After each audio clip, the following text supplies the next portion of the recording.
Good morning बच्चों। Last time हम nuclear stability की बात कर रहे थे, तो मैंने आपको बोला था उसका मैं एक ग्राफ बना के दिखाऊंगी, कर्व। तो यहाँ पे मैंने कर्व ड्रॉ किया है आपका binding energy per nucleon versus mass number A. जो ए है, this is the mass number. तो मैंने आपको दिखा देती हूँ एक बार, लास्ट स्लाइड में क्या पढ़ रहे थे हम।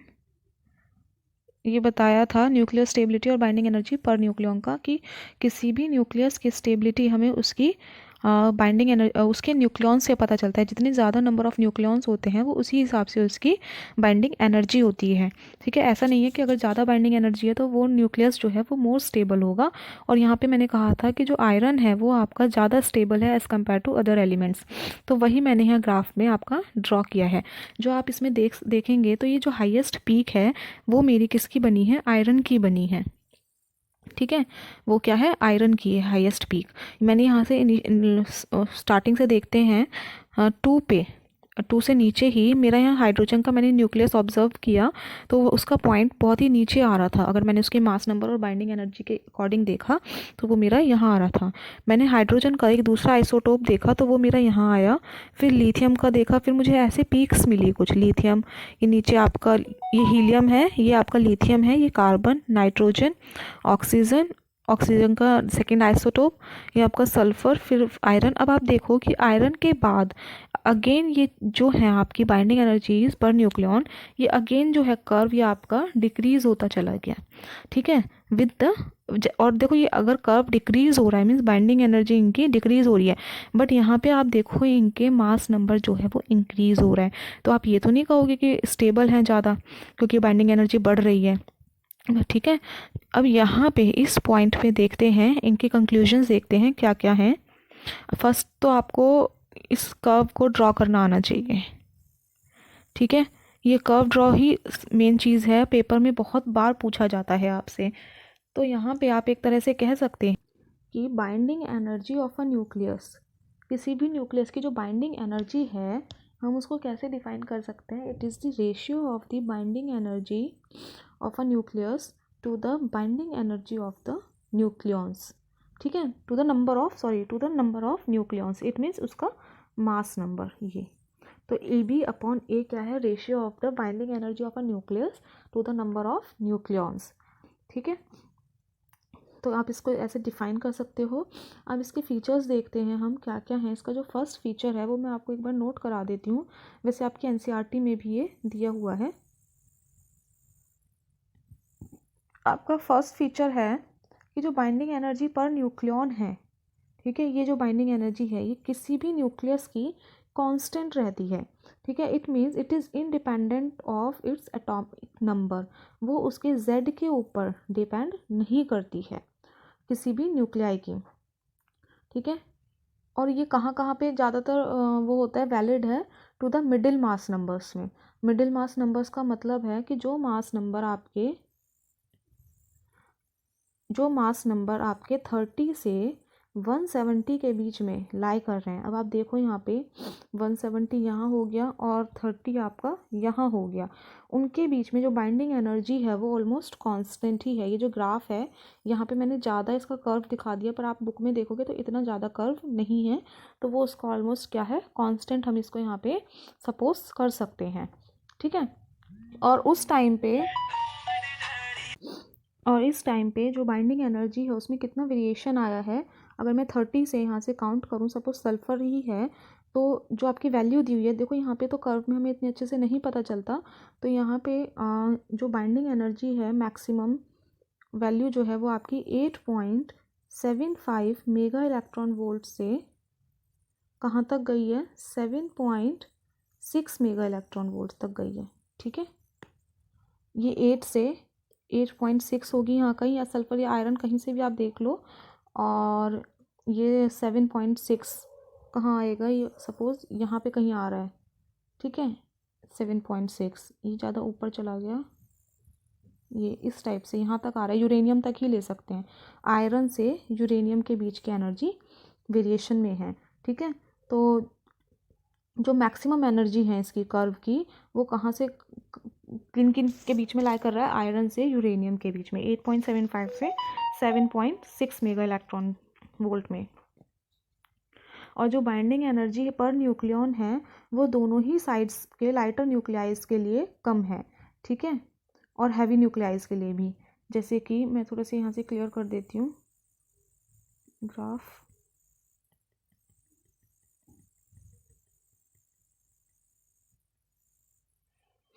जैसे ये कह रहे हैं कि binding energy per nucleon is lower for both light nuclei, A is less than 30।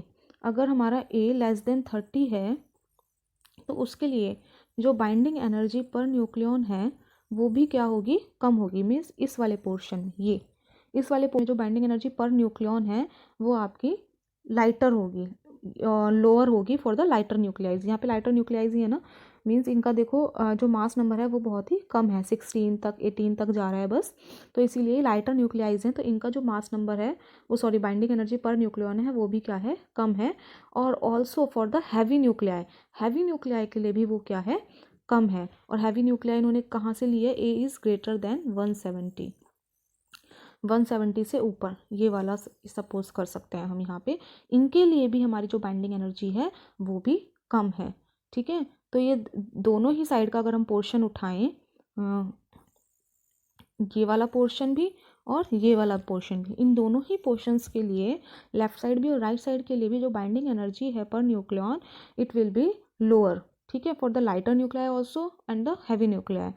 हम जैसे मैंने पहले बताया था कि बाइंडिंग एनर्जी इंक्रीजेज और decreases with the mass number, but यहाँ पे वो चीज़ क्या हो गई है, गलत हो गई है। हमने प्रैक्टिकली एक्सपेरिमेंटली देखा, ग्राफ के थ्रू अगर हमने इसको रीड करा तो वो हमारा क्या आ गया है रिजल्ट, वो हमारा कंक्लूजन गलत था, ठीक है। यहाँ पे जो बाइंडिंग एनर्जी पर न्यूक्लियन है वो सिर्फ किसके लिए ज़्यादा है, for the range mass number 30 to 170, ठीक है, लिखा था ना फर्स्ट पॉइंट में 30 to 170 के लिए, ठीक है।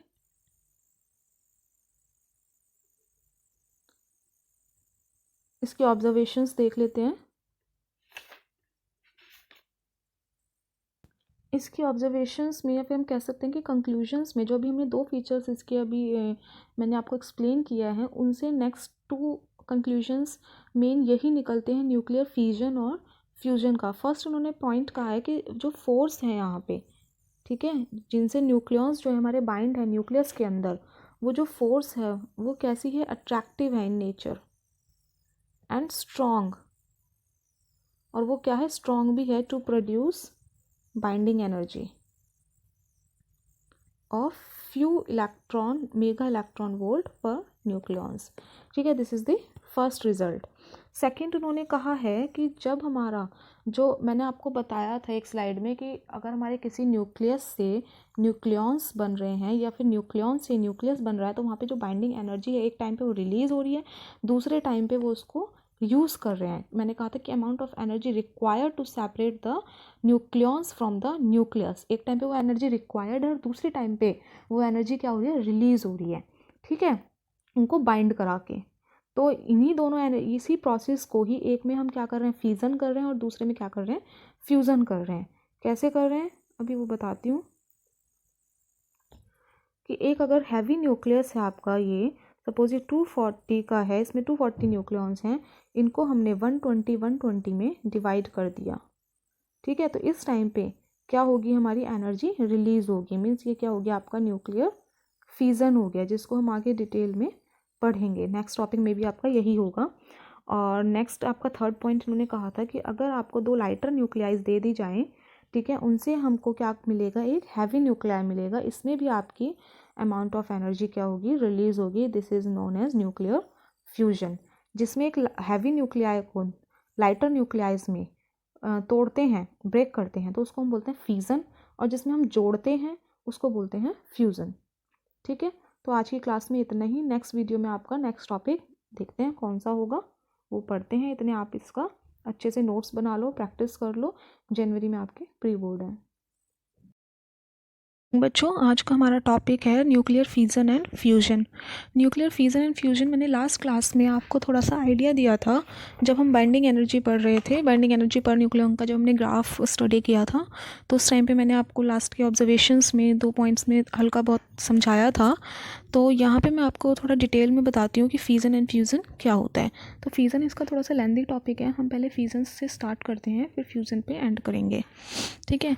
फिजन में क्या होता है कि एक प्रोसेस है, एक न्यूक्लियर रिएक्शन है, बेसिकली न्यूक्लियर रिएक्शन है जहाँ पे आपका एक हैवी न्यूक्लियाई, ठीक है, एक हैवी न्यूक्लियाई है जिसको हम पेरेंट न्यूक्लियाई भी बोलते हैं, वो अपने 2 डॉटर न्यूक्लियाइज में स्प्लिट हो जाता है, ठीक है। इनको हम क्या बोलते हैं, डॉटर न्यूक्लियाइज।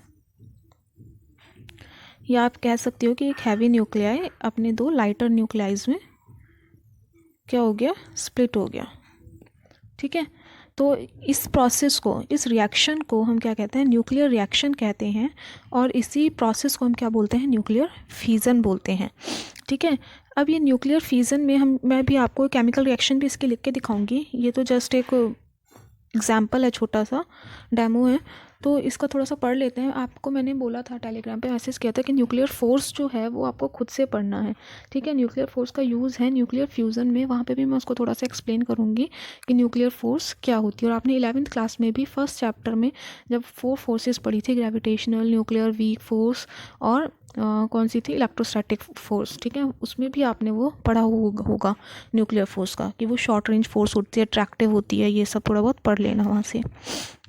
तो ये कह रहे हैं कि जब हमारा न्यूक्लियर रिएक्शंस होती हैं, फिजन्स होते हैं, फिजन मीन्स एक बड़ा पार्टिकल तो छोटे पार्टिकल्स में टूट जाते हैं, ठीक है। अगर हमारे 1000 न्यूक्लियस का फिजन हो रहा है, ठीक है, तो उनमें से कोई 3 या 4 न्यूक्लियस ही ऐसे होते हैं जो अपने 2 से ज़्यादा डॉटर न्यूक्लियाई में स्प्लिट्स होते हैं। नहीं तो मोस्टली जितने आपके 996 जो आपके न्यूक्लियस बचे, वो आपके ऑलमोस्ट 2 लाइटर न्यूक्लियाइज में ही स्प्लिट होते हैं, 2 से ज़्यादा में नहीं होते हैं। इसीलिए जो फिज़न होता है इसको हम बाइनरी भी कहते हैं, ठीक है, कि जो हमारे मोस्ट ऑफ द फ्यूजन्स होते हैं वो कैसे होते हैं, आपके बाइनरी होते हैं।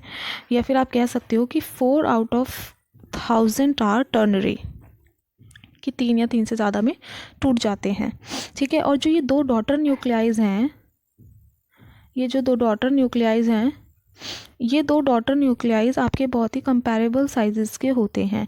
अगर फर्स्ट न्यूक्लियाई का साइज़ आपका सपोज -14 मीटर है, तो सेकंड का -15 ही होगा। ऐसा नहीं है सेकंड का -25 हो जाएगा, 21 हो जाएगा, इतना डिफरेंस नहीं होता है, ठीक है। बहुत ही साइज़ इनका सेम एग्जैक्ट नहीं कहेंगे बट ऑलमोस्ट सेम होता है।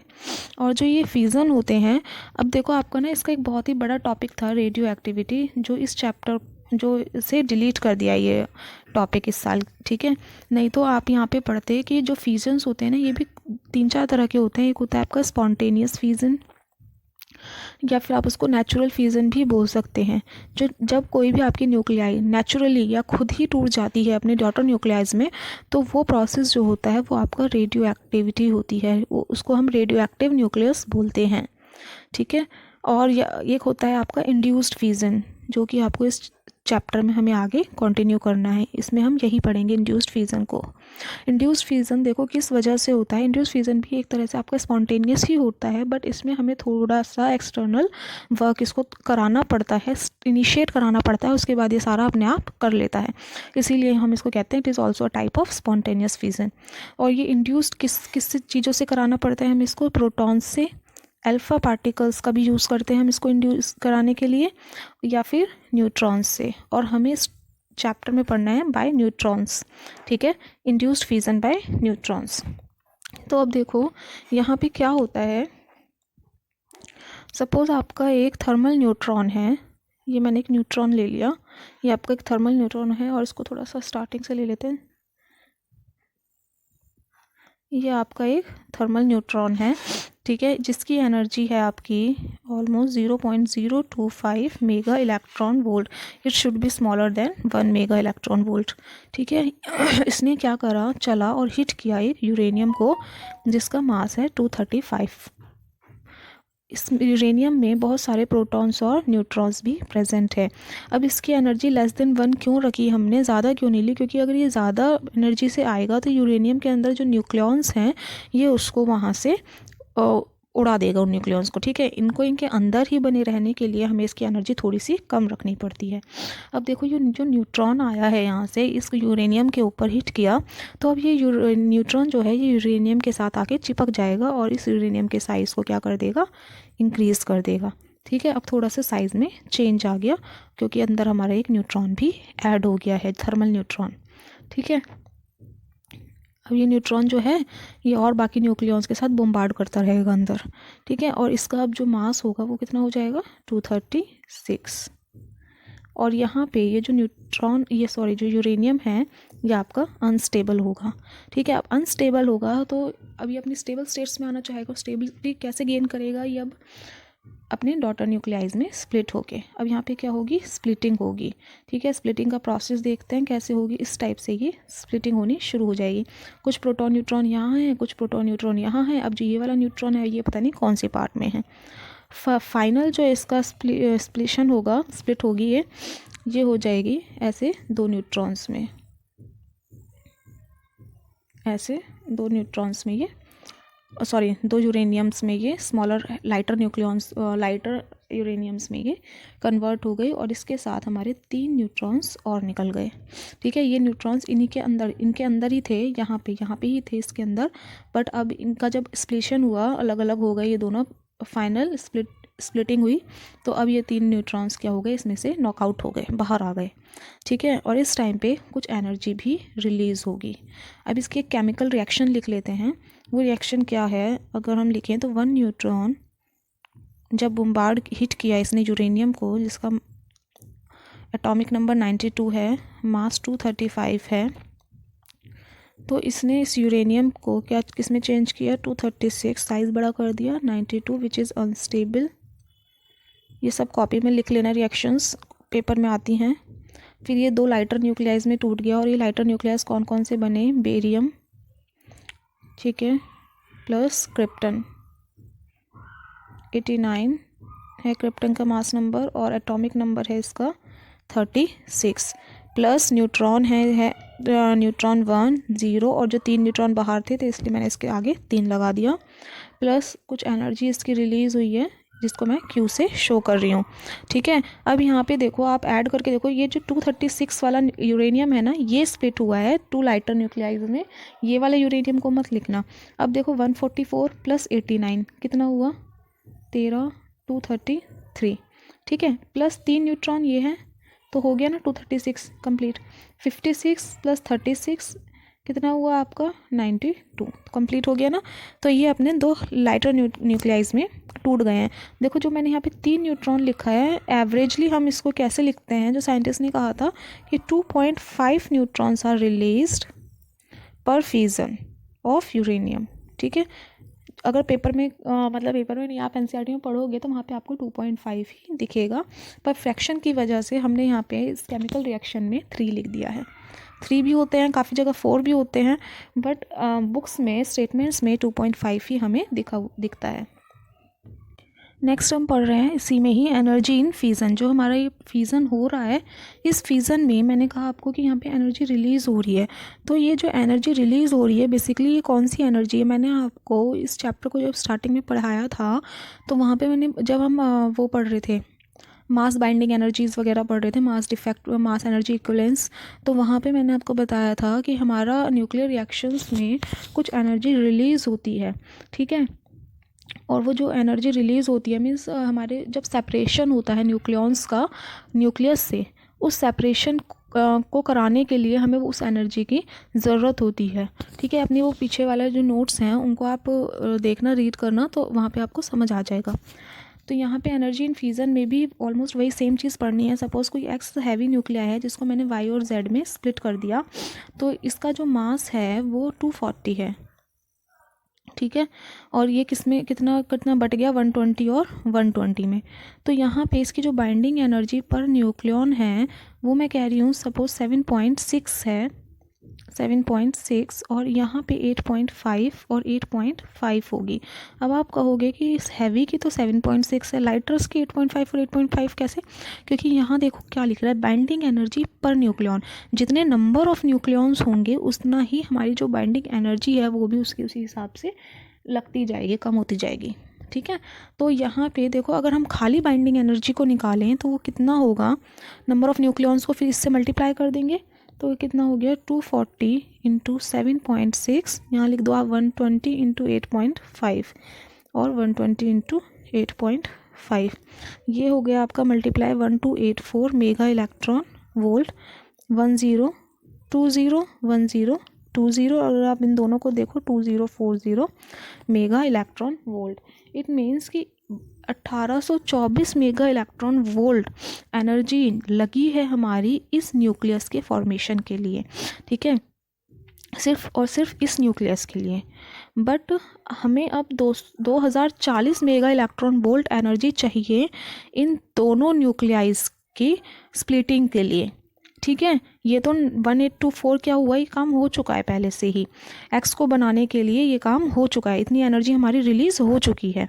बट अब हमें इन दोनों न्यूक्लियाइज, ये जो लाइटर न्यूक्लियाइज है, इनके फॉर्मेशन के लिए 2040 मेगा इलेक्ट्रॉन वोल्ट एनर्जी चाहिए। तो वो जो एनर्जी है अब वो कहाँ से आएगी, वो अब हमारी जो एनर्जी है वो यहाँ से ही एक्स से ही क्या होगी, रिलीज़ होगी। और वो कितनी एनर्जी हमें रिक्वायर्ड है to make a new lighter nuclei, हम इसमें से इसको माइनस कर देंगे। 2040 में से अगर मैं 24 को माइनस करूँ तो मेरा आ रहा है 216 मेगा इलेक्ट्रॉन वोल्ट। मीन्स हमें इतनी और एनर्जी की ज़रूरत है, this energy is required to make the two lighter nuclei Y and Z. ठीक है, तो इतनी एनर्जी यहाँ से क्या कर जाएगी, लिबरेट कर जाएगी। ठीक है, और इतना ही मास यहाँ से क्या हो जाएगा, इतना ही मास क्या हो जाएगा, यहाँ से डिसअपियर हो जाएगा। ठीक है, तो आप यहाँ पे कह सकते हो कि 1 AMU या फिर एक न्यूक्लियस किसका, यूरेनियम का, 1 AMU of uranium on fission process के दौरान यूरेनियम के एक न्यूक्लियस को बनाने के लिए हमें 216 mega electron volt energy release करनी पड़ेगी। ठीक है, और इतना ही मास क्या हो जाएगा, यहाँ से डिसअपियर हो जाएगा। एक बार फिर से बता देती हूँ थोड़ा सा आपको कि यहाँ पे देखो जितनी एनर्जी कम पड़ रही थी हमें, उतनी एनर्जी अब हमें इस प्रोसेस को कंप्लीट कराने के लिए इतनी एनर्जी अब हमें यहाँ से उड़ानी पड़ेगी, तभी ये दोनों क्या हो जाएगा, इक्विवेलेंट होंगे। तो इतनी एनर्जी हमें यहाँ से क्या करानी पड़ेगी, लिबरेट करानी पड़ेगी, रिलीज़ करानी होगी। ठीक है, तो ये समझ आ गया आपको ये वाला पॉइंट। अब आप सोचो कि यहाँ पे एक न्यूक्लियस, यूरेनियम के एक न्यूक्लियस, एक एटम में कितना स्मॉलर एक एटम होता है, उसके लिए हमें इतनी एनर्जी रिलीज़ करानी पड़ती है। तो अगर कितना ज़्यादा एटम होगा तो उसके लिए मतलब सपोज़ चार नहीं 50 न्यूक्लियस के लिए, 50 एटम्स के लिए आपको कितनी एनर्जी रिलीज़ करानी पड़ेगी। नेक्स्ट है आपका चेन न्यूक्लियर रिएक्शन, इसी के ही अंडर है ये, न्यूक्लियर फिजन में ही, कि न्यूक्लियर रिएक्शन की अगर चेन बनती जाए तो क्या होगा। ठीक है, ये दो प्रोसेस में होता है, कंट्रोल्ड और अनकंट्रोल्ड। देखो चेन का क्या मतलब है मैं आपको बता देती हूँ कि अगर मैंने यहाँ पे एक न्यूट्रॉन को यूरेनियम के ऊपर हिट कराया, ठीक है, तो ये यूरेनियम क्या होगा, स्प्लिट हो जाएगा। जैसे कि हम फिजन में भी पढ़ रहे थे, तीन नए इन्हीं में से ही 3 छोटे छोटे यूरेनियम्स में, ठीक है, और ये न्यूट्रॉन तीनों के साथ जाके चिपक जाएगा। फिर अगेन ये यूरेनियम अपने अपने बेसिस पे 3 अलग अलग यूरेनियम्स में स्प्लिट हो जाएंगे और छोटे में अगेन ये 3 में हो जाएंगे, ये 3 में, ये भी 3 में, फिर ये 3 में, फिर ये 3 में, 3 में। आपने ऐसा पहले भी पढ़ी होंगी चेन्स बायोलॉजी में भी। ठीक है, इस टाइप से ये चेन बनती चली जाएगी, फिर ये 3 में हो जाएगा। ठीक है, तो अब जो ये न्यूक्लियर चेन रिएक्शन है, क्या इसका कहीं पे एंड टर्मिनेटिंग पॉइंट है, एंड अप होगी या नहीं होगी? और ये जो पूरा रिएक्शन हो रहा है ये किस में हो रहा है? आप सोचोगे इस रिएक्शन को होने के लिए कितना टाइम चाहिए? लेस देन 1 सेकेंड, और you can say 1 nano seconds या 1 मिली सेकेंड। बहुत ही स्मॉलर टाइम, बहुत ही स्मॉलर टाइम में ये सब कुछ हो भी जाता है। तो इसका कंट्रोल होगी ये या नहीं होगी, तो ये दोनों ही हम पढ़ते हैं, और कौन सा अच्छा होगा, कंट्रोल करना या नॉन कंट्रोल करना। ठीक है, तो अगर कंट्रोलिंग में तो आपको पता चल ही रहा है कि अगर हम इसको कंट्रोल कैसे करेंगे, कि जो फ्यूज़न हो रहा है, अगर एक फ्यूज़न अगेन सिर्फ एक ही फ्यूज़न करे, ठीक है, तो उससे हमारी ये रिएक्शन क्या हो जाएगी, कंट्रोल हो जाएगी। कैसे? जैसे कि एक फ्यूज़न हो गया, उसके ये मतलब इसका एक बार फ्यूज़न हो गया, तीनों रिएक्शंस का, इनका तीनों का एक बार फ्यूजन हो गया, तो अब जो ये तीन है इनमें से सिर्फ एक फ्यूज़न करे, फिर इनमें से कोई भी एक फ्यूज़न करे, फिर इनमें से कोई भी एक फ्यूज़न करे। ठीक है, तो ये सारी जो हैं ये क्या हो गई, अब स्टॉप होती चली जा रही हैं। ठीक है, इनके ऊपर क्या हो गया, ये ब्लॉक होती जा रही हैं। तो इस तरह से हम इस चेन को क्या कर सकते हैं, स्टॉप कर सकते हैं। और यहाँ पे जो एनर्जी लिबरेट हो रही है, अब देखो पहले अगर हम चेन में इन सबको कंट्रोल ना करें तो हर एक पार्ट पे एनर्जी रिलीज़ होती जा रही है, इसमें भी, इसमें भी, इसमें भी, इसमें। तो सोचो कितनी एनर्जी हमारे वर्ल्ड में बिखरती जा रही है, और वो एनर्जी का क्या है, it is the type of atom bomb. ठीक है, तो यहाँ पे हमने इस एनर्जी को एक कांस्टेंट रेट से लिबरेट किया है, एक कांस्टेंट रेट से रिलीज़ करवा रहे हैं, और इसी का ही एक एप्लीकेशन है आपका न्यूक्लियर रिएक्टर। ये मैं किसकी बात कर रही हूँ, कंट्रोल्ड चेन की। ठीक है, और न्यूक्लियर रिएक्टर ही एक ऐसा रिएक्टर है जिससे 3.3% इलेक्ट्रिसिटी यूज़ होती है इन इंडिया, एंड 10% होती है इन होल वर्ल्ड, बनती है। ठीक है, न्यूक्लियर रिएक्टर से ही। और अगर हम अनकंट्रोल्ड चेन की बात करें तो अनकंट्रोल्ड चेन में सेम वही होगा जो कि अभी स्टार्टिंग में बताया था, कि एक से फिर तीन, फिर इससे तीन बन जाएंगे, फिर इससे तीन बन जाएंगे। मतलब यहाँ पे कोई कंट्रोल नहीं हो रहा है, एक फ्यूज़न क्या कर रहा है, मोर देन वन फ्यूज़न कर रहा है। One fusion causes more than one fusion, और एनर्जी जो है वो भी मल्टीप्लाई होती जा रही है हर एक फ्यूज़न में। ठीक है, और जो कि क्या, जिसकी वजह से क्या होगा हमारा, इसकी वजह से क्या होगा, एटम बॉम्ब बनते हैं। ठीक है, मोर एटम्स होते जाएंगे, मोर एटम्स होते जाएंगे, तो मोर एनर्जी रिलीज़ होती जाएगी। जैसे यहाँ पे मैं लिख देती हूँ कि लाइक 50 किलोग्राम अगर हमारा यूरेनियम बना, तो 50 किलोग्राम यूरेनियम में हमने क्या, हमारी कितनी एनर्जी यूज़ हो रही है, 10⁻15 जूल एनर्जी। ठीक है, ये बहुत ही ज़्यादा अमाउंट है, कभी सोचो कि कम है, ये बहुत ही ज़्यादा अमाउंट है एक पूरे शहर को तबाह करने के लिए।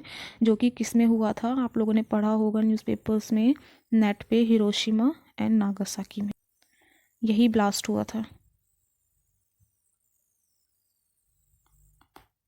ठीक है, तो ये था आपका न्यूक्लियर फ्यूज़न। इसमें जो न्यूक्लियर रिएक्टर है हम उसको डिटेल में नहीं पढ़ेंगे, क्योंकि न्यूक्लियर रिएक्टर आपके पेपर में इतना नहीं पूछा जाता है। उसका जो डायग्राम है वही बहुत ख़तरनाक सा है, वो आप देखना बुक में, बट उसकी ज़रूरत नहीं है। नेक्स्ट टॉपिक है आपका nuclear fusion. Nuclear fusion just opposite है फ्यूज़न का। इसमें क्या करेंगे, हमारे दो लाइटर न्यूक्लियाइज होंगे, डॉटर से पेरेंट, सुना है कभी बनता है, नहीं ना? तो हम क्या कहेंगे, यहाँ पे दो लाइटर न्यूक्लियाइज से एक हैवी न्यूक्लियाई बन रहा है, for due to the combination of two lighter nuclei one heavy nuclei is formed. ठीक है, और इसके साथ क्या हो रहा है, एक large amount of energy release हो रही है, which is known as the exothermic energy. ये याद रखना, एक्सोथर्मिक एनर्जी निकल रही है यहाँ से। ठीक है, ये स्मॉलर जो है आपके, इसका एग्जांपल लिख देती हूँ मैं। एक हाइड्रोजन है, प्रोटियम है बेसिकली, जिससे कि एक ड्यूटेरियम बन रहा है, और यहाँ पे ड्यूटेरियम बनता है जब हमारा, तो एक पॉजिट्रॉन आपका क्या होता है, रिलीज़ होता है इसके साथ, और एक न्यूट्रिनो। इसको हम थोड़ा सा इस टाइप से बनाते हैं, प्लस एनर्जी जिसकी वैल्यू आपकी बुक में भी दी हुई है 0.42 मेगा इलेक्ट्रॉन वोल्ट। ठीक है, इसको हम बोलते हैं न्यूट्रिनो। ये है आपका पॉजिट्रॉन, और यहाँ पे आपका एक प्रोटॉन है, एक न्यूट्रॉन है, यहाँ सिर्फ एक प्रोटॉन है, यहाँ भी सिर्फ एक प्रोटॉन है। ठीक है। फ्यूज़न में बेसिकली क्या होता है, दो छोटी छोटी चीज़ें मिलकर एक बड़ी चीज़ बना देती है। और ये कैसे, मतलब जोड़ना, फ्यूज़न मीन्स जोड़ना, ठीक है। और इस फ्यूज़न में, न्यूक्लियर फ्यूज़न में जोड़ना कैसे होता है, बाय मेल्टिंग, ठीक है। दो चीज़ों को पिघला के एक बड़ी चीज़ को बनाना, या आपने कहीं लिखा भी देखा हो, blending bye melting. Blend means जोड़ना, ब्लेंडिंग बाय मेल्टिंग, ठीक है।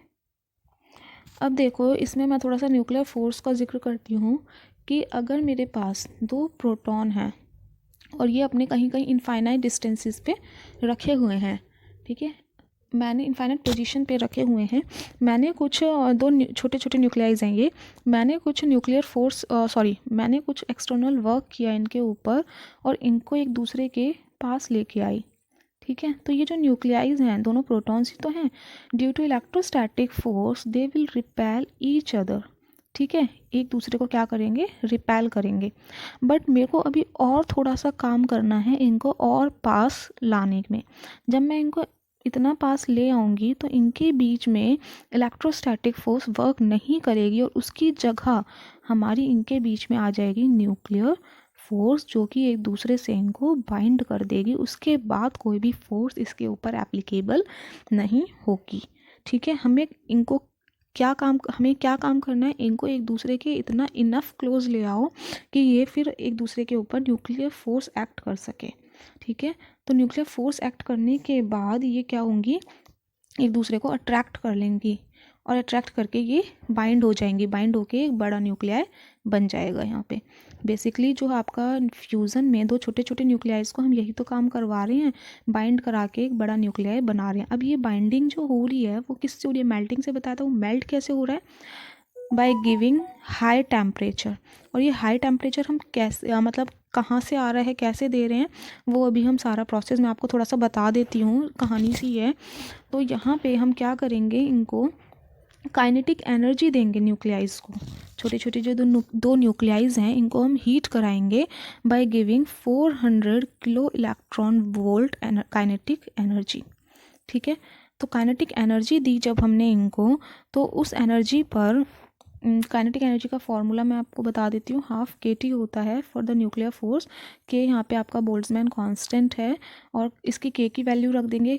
काइनेटिक एनर्जी की इतनी वैल्यू रख दी तो टेम्परेचर की जो वैल्यू आ रही है वो आपकी ऑलमोस्ट 10⁻⁹ केल्विन आ रही है। अगर मैंने इतना टेम्परेचर तक हीट करा दिया तो जो ये इनके दो न्यूक्लियाइज के अंदर यहाँ पे जो मॉलिक्यूल्स हैं, ये मॉलिक्यूल्स बहुत ही ज़्यादा हीट हो जाएंगे और ये एटम जो होगा वो कम्प्लीटली क्या हो जाएगा, आयोनाइज्ड हो जाएगा, ठीक है। आयोनाइज्ड होकर इसमें जो ये हैं न्यूक्लियॉन्स हैं, ये एक दूसरे से ये क्या करेंगे, फिर यहाँ पे वाइब्रेट करने लग जाएंगे, वाइब्रेट करेंगे ड्यू टू काइनेटिक एनर्जी, ठीक है। वाइब्रेशन की वजह से ही एक दूसरे के साथ और भी ज़्यादा पास आके चिपक जाएंगे और फिर यहाँ पे एक हैवी न्यूक्लियाई बन जाएगा जिसमें ये दो प्रोटॉन्स बहुत ही पास आ गए, ठीक है।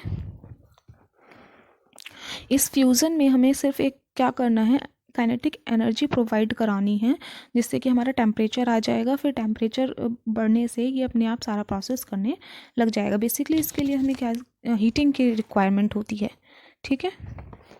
इनिशियली हमें इसको हीट कराना होता है। अब इसमें ना कुछ रिएक्शंस हैं, केमिकल रिएक्शंस, जो कि आपके पेपर के अकॉर्डिंग, पेपर के पॉइंट ऑफ व्यू से इम्पॉर्टेंट हैं। तो वो आप देख लो कैसे कैसे क्या क्या लिखना है, क्योंकि NCERT में बहुत बच्चों को समझ नहीं आएगा। तो इसको हम न्यूक्लियर फ्यूजन इन सन भी बोलते हैं और स्टार्स भी बोलते हैं, ठीक है। इसमें सिर्फ मैं रिएक्शंस के बारे में बता रही हूँ आपको, सन और स्टार का करके भी पूछ सकते हैं आपको कि यहाँ पे आपको बेसिकली क्या करना है, हाइड्रोजन को हीलियम में चेंज कराना है। हाइड्रोजन क्या है, लाइटर न्यूक्लियाई ना, हीलियम क्या है, हैवी न्यूक्लियाई है हाइड्रोजन से।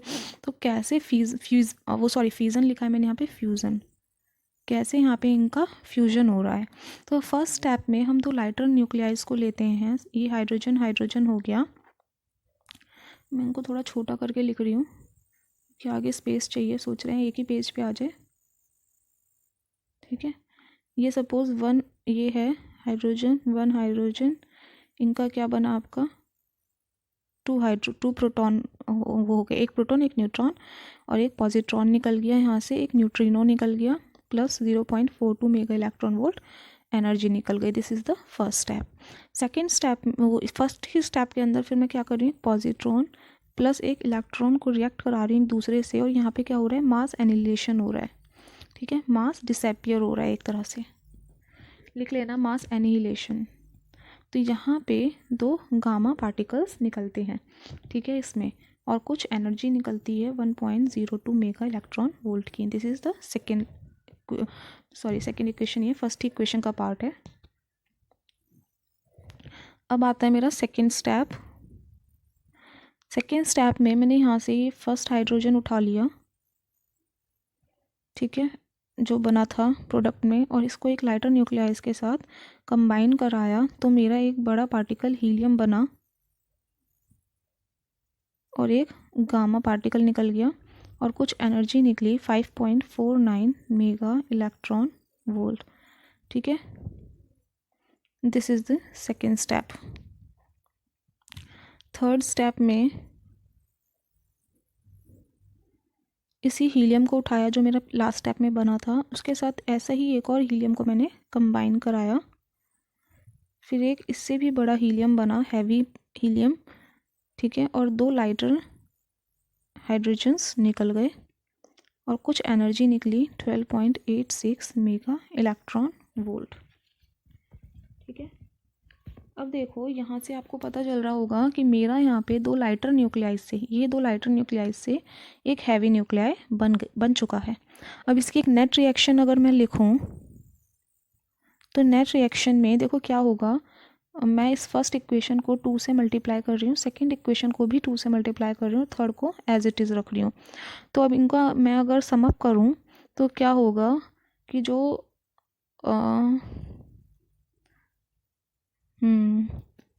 देखो जो मेरा ये 2 हो गए, ये 2 हाइड्रोजन है, ये भी 2 हाइड्रोजन है,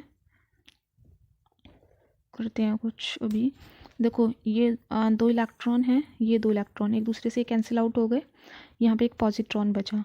अब देखो इस वाली सेकंड स्टेप में ये 2 हाइड्रोजन और ये भी 2 हाइड्रोजन, ये कैंसिल आउट हो गए एक दूसरे से, क्योंकि इनको हमने 2 से भी मल्टीप्लाई किया हुआ है। ठीक है, अब यहाँ पे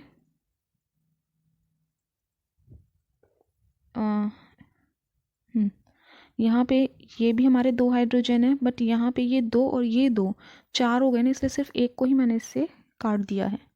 ठीक है, ये हीलियम था, तो इस एक से ये 2 हैं, इन 2 से ये 2 कैंसिल हो गए।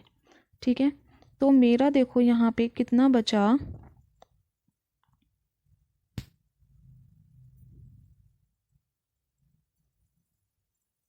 एक सेकेंड, ये मेरा ऊपर वाला ये वाला नहीं कटा है इससे, ये वाला जो मैंने यहाँ से काटा था ना, इनको काटा है ये, इनको। ठीक है, ऊपर का जो ये दोनों हैं, ये 2 और 2 कितने हो गए, 4 हो गए, तो इनको मैं 4 1H1 लिख सकती हूँ। प्लस लेफ्ट साइड में देखो तीनों इक्वेशंस में और क्या बचा है, एक पॉजिट्रॉन बच रहा है, ठीक है, जिसको मैंने 2 से मल्टीप्लाई चल रहा था, तो ये पॉजिट्रॉन 2 लगा दिया इसके आगे। प्रोडक्ट में देखो क्या बचा है, यहाँ पे एक न्यूट्रिनो बचा है, 2 गामा पार्टिकल, 2 और 2 4 ये गामा पार्टिकल्स हैं, और 2 यहाँ पे, ये 6 हो गए गामा पार्टिकल्स। ठीक है, और एक ये हीलियम वाला बच रहा है, तो ये हो जाएगा 4He2 प्लस ऊपर जो ये 2 न्यूट्रिनो बच रहे थे, इनको लिख लेते हैं, 6 गामा पार्टिकल बच रहे हैं, और हमारी टोटल एनर्जी है यहाँ पे 6.7 मेगा इलेक्ट्रॉन वोल्ट। ये कॉपी में करके देखना, अगर यहाँ पे खिचड़ी पकड़ी हो तो, आपको नहीं समझ आ रहा हो तो कॉपी में करके देखना, अच्छे से समझ आ जाएगा खुद से। एक बार केमिस्ट्री में तो किया ही है ना, न्यूक्लियर उनको केमिकल इक्वेशंस को कैसे वो करते हैं बैलेंस, ये न्यूट्रिनो है। ठीक है, तो ये आपका था न्यूक्लियर फ्यूज़न। अब देखो न्यूक्लियर फ्यूजन में आपकी 6.7 mega electron volt energy release हुई है, जबकि जो फ्यूज़न होता है, फ्यूजन में आपकी यूरेनियम का अगर हम एग्जांपल लें, 236 यूरेनियम जो होता है वो 200 mega electron volt energy release करता है, जो मैंने भी आपको बताया था 216 को हम